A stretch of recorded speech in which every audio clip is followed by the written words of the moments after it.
Rod Frank was elected to his first term as Mayor of Strathcona County on October 16, 2017.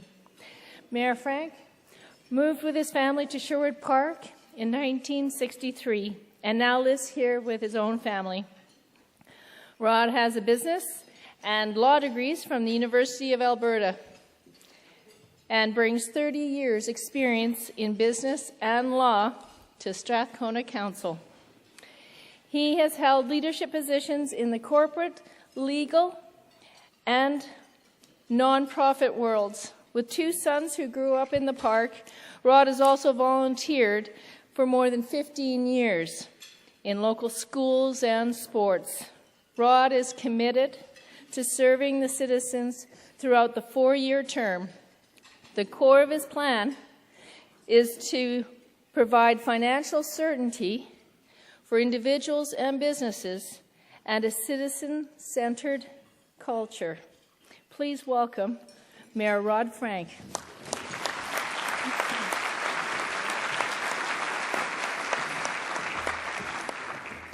Thank you, Penny. Good afternoon, members of the business community, elected officials, and citizens. I'd like to thank the Chamber, first of all, for sponsoring this event, and also thank you especially to regional mayors and councillors that have come here today, too. And in attendance today are our own councillors, Bill Tanita. Bill, stand up, thank you. Brian Botterill, Dave Anderson, Glenn Lawrence, Katie Berghofer, Linton Delaney, and Paul Smith. Without his cowboy hat, ladies and gentlemen, you have a very hard-working council. They're dedicated to seeing the county succeed. They work long days and into the weekends, sacrificing family life. Everything is thrown at them, from snow clearing to cannabis, from mosquitoes to billion-dollar deals, and they're doing a heck of a job. And so I want to thank the council. Thank you very much. To cut to the chase, to get to the meat of the matter, we are going to have a P4 snow removal coming up, and that's what's on everybody's mind. I know that, so thank you, Rob. And I'm going to introduce, by the way, P4 is as deep as it gets. It's going to get out to the residences. So complain to Rob right here. Rob Coons, our CAO. Rob, please stand up. Thank you. That's the guy. Gord Johnston is here. There he is. Greg Yeomans. There's Greg. And both Laurie Cooper and Kevin Glebe are away today, and also Councillor Parks is away today. We also have county staff here, and thank you for attending, county staff. So the state of the county is a time to stop, to take a breath, and to take stock, and then to look forward. So today I'd like to highlight some of the county's recent accomplishments, to note where we currently stand, and then to talk about our future. And this will be from the perspective of the county, not from partisan politics. So to get started, let's look at recent gains the county has played a part in basic municipal services such as transit, how we approach social problems in our economy and in the environment. Strathcona County Transit continues to evolve to meet the needs of our community. Last year, while other communities had a decrease in ridership, we hit 1.62 million rides. And we're doing more. We are working to provide a more seamless service for our riders throughout the region. This includes the Transit Smart Fare system, which provides real-time bus locations, and digital payment options are on the horizon also. Another important initiative that we can celebrate is our social framework study.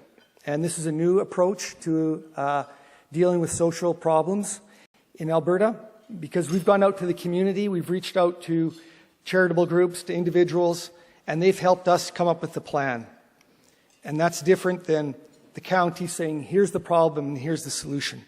So things are changing for the better already. We have new walk-in counseling services. That means individuals can access counseling on their own time, according to their own schedule, and on demand, and they can pay what they can afford to pay. We're also seeing life-changing stories coming out of different programs like Bridging the Gap. This is a program for individuals fleeing violence that need affordable housing. The Violence Threat Risk Assessment Protocol, we signed that last fall. This is designed to prevent youth violence before it escalates. We can just look to problems down south and say thank God.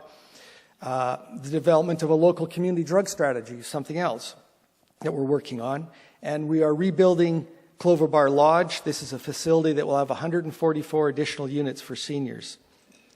We've also seen great gains in the local economy. Our economic development and tourism department, Jerry's here with his team, worked very hard to see that the Alberta Industrial Heartland Association and the Strathcona Industrial Association continue to be crown jewels, supporting our high standard of living. And they really are crown jewels. Many of you know the Alberta Industrial Heartland is Canada's largest energy processing region. It is in fact home to more than 40 world-class businesses that have invested over $35 billion. And these companies provide fuel, power, and petrochemical products to consumers all around the world.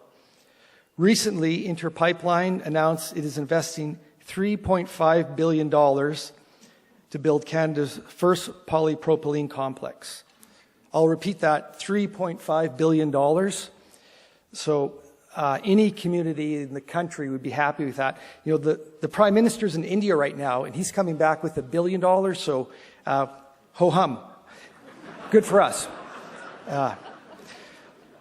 Some examples of products that will be coming out that will be used from the products from that plant, and it's a recyclable material, by the way, coffee cups, car bumpers, Canadian dollar bills, so we're diversifying.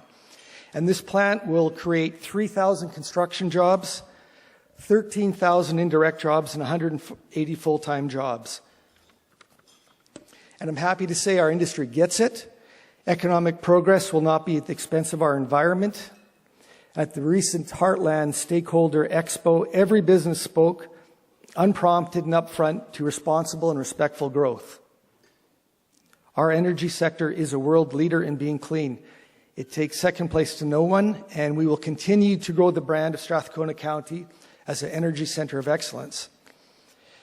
And right here at home, we continue to take steps to preserve our environmental assets, like the UNESCO-designated Beaver Hills Biosphere, our wetlands, and other natural areas. So I sincerely thank council members, administration, and most importantly, our dedicated staff who have supported these gains in transit, in social services, in industry, and the environment. If there's any staff here, would you please stand and be acknowledged? Any of the county staff? Thank you.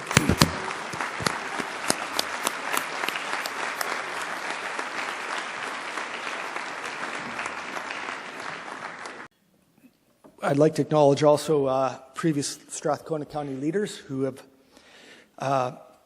given us this success. And I know Mayor Vern Hartwell, would you please stand?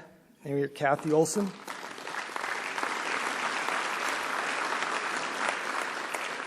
Any other past councillors here?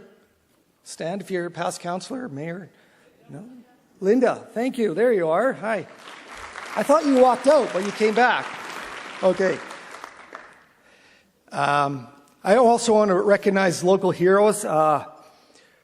Dr. Brent Sake just did the world's longest hockey game, $4.4 million for cancer. Caitlin Osman is competing in the Olympics. And Saffron has a grand opening on Saturday at 1 o'clock, so thank you.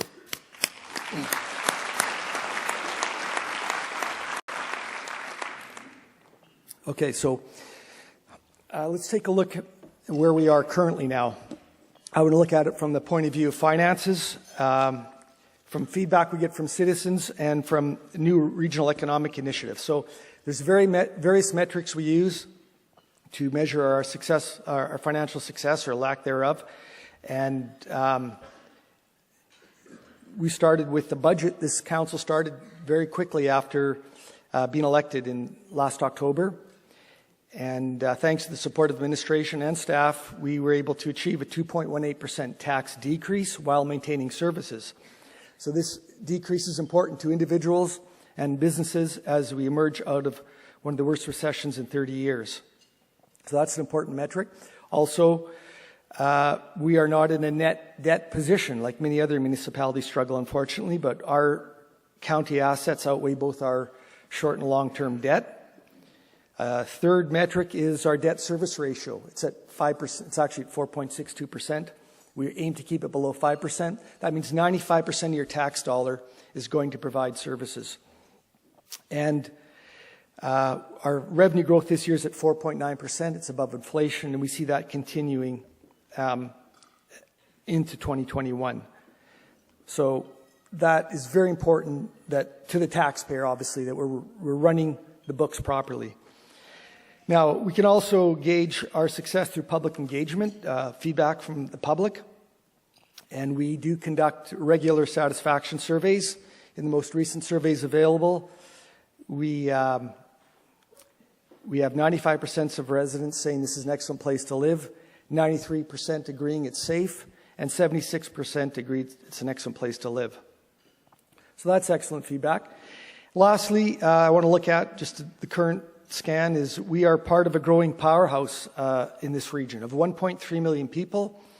30% of Alberta's GDP comes out of this region, and we support 725,000 jobs. And so our county is one of the founding stakeholders in Edmonton Global. It's going to work to leverage our region and compete on a regional basis.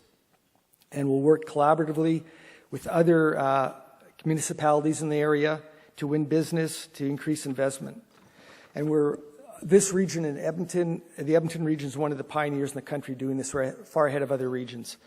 Okay, so all that to say that, we're delivering high quality municipal services. Our citizens recognize that. We're working proactively to address social problems. We have bold economic opportunities, both on the horizon and right here today. But there are challenges we face. We have to ensure that our community remains age-friendly. We need to find new ways to make the community affordable for youth and families and seniors. We need to be strongly focused on responsible growth. And we need to enhance the citizen-centered culture at County Hall so that citizens feel supported. To tackle these problems, Council recently held a 2-day retreat to build on our strategic plan. This rework plan will be a guide for the county over the next 4 years. Corporate plans and business plans will be built off of it. It'll be released later this year, but it does recognize our aspiration to be a truly livable community. It hones our goals into social, cultural, environmental, and economic progress. And this is important because as our population grows, we need to find new ways to address new problems. So, Penny mentioned I came here in the 60s. It was a very small community. It was nuclear families, and it was actually unusual to see a senior. And well, that's changed. And you could build the community around roads and recreation, and that's all it took. Today, it takes a bit more, I acknowledge that, but it was a very, very small community with a very young demographic. Well, today we have one of the fastest growing senior populations in the province. We now have 13,000 seniors living in the county, and that number will grow to 25% of our population in the not too distant future. So this dramatically changes the demands on the county. Suddenly, affordability, transit options, and housing take on increased levels of importance. At the other end of the spectrum, we have 40,000 young people and youth that call the county home. Today's youth are faced with challenges that older generations never had to think about.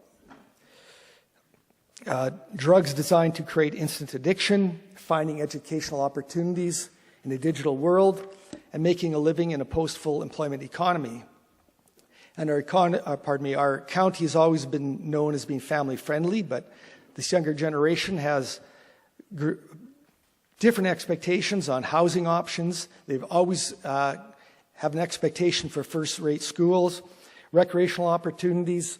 You name the sport or the cultural activity or the art activity, there's a demand for that. And in the old days, you had hockey and you had baseball. That was it. So these are new challenges. In addition, we have an agricultural sector, we have business, and we have industry stakeholders. and their needs have to be met and supported. Our ag policies work to support and promote the development of agricultural operations, of course, but we have to find ways to increase and diversify this business. And how do we optimize this business? We need to deal with responsible growth, both locally and within the region, as we get more enmeshed in the Edmonton metro region.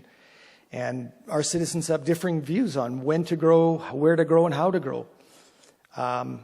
We have issues like cannabis. That'll be coming up. Cannabis will be legal by, if not July, probably September at the latest. We'll have to make decisions on distribution, setbacks, hours of operation, security, and consumption. So there's many issues with demographics that are changing, in strategizing an agricultural plan and future growth. But we do have the tools to deal with them. First, we have a dedicated council, as I said, and they're very diverse skill groups.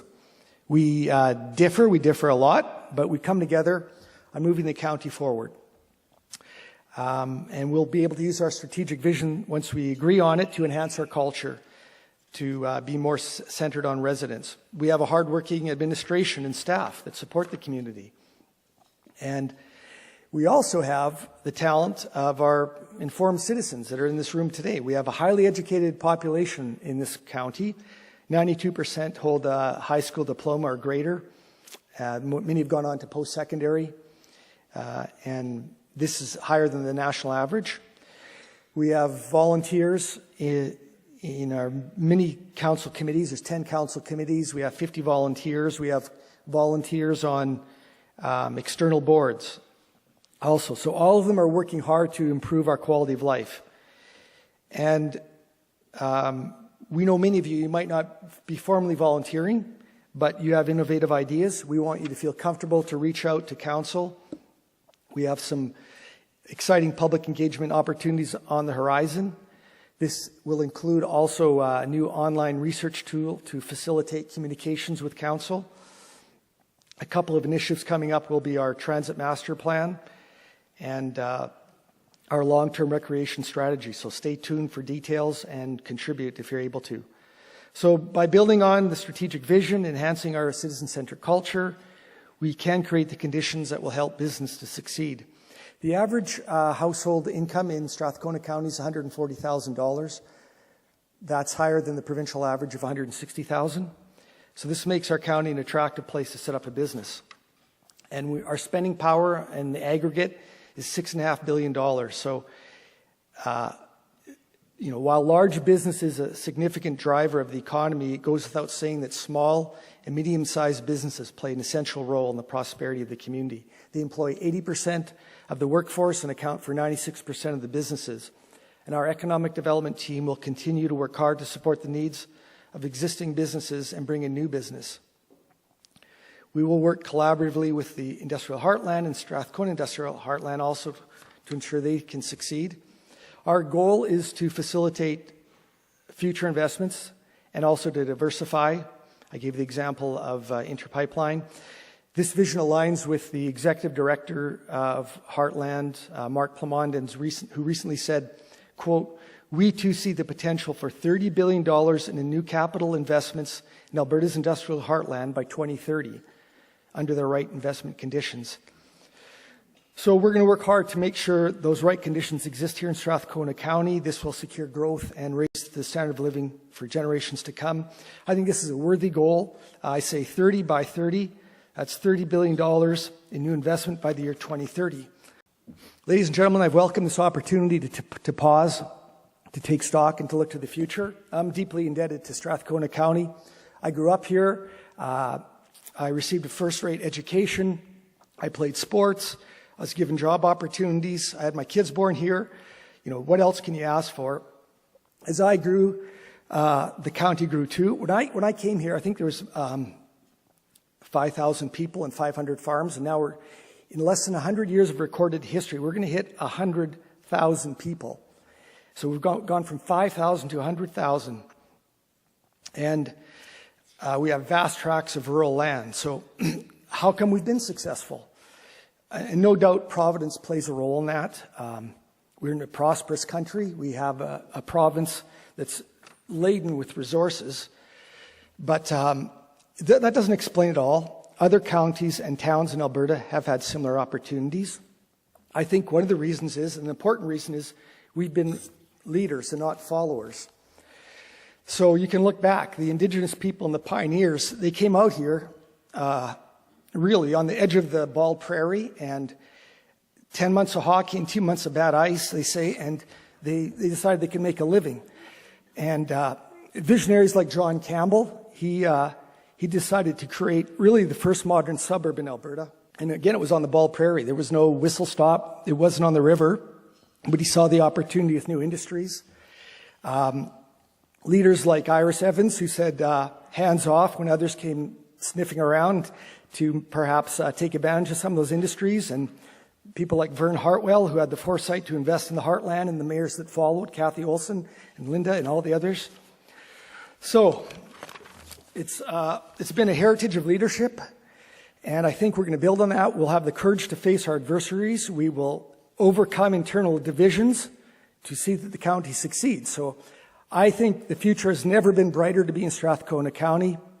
It's going to be a great 4 years. I'm looking forward to it. Thank you for attending, and have a great afternoon.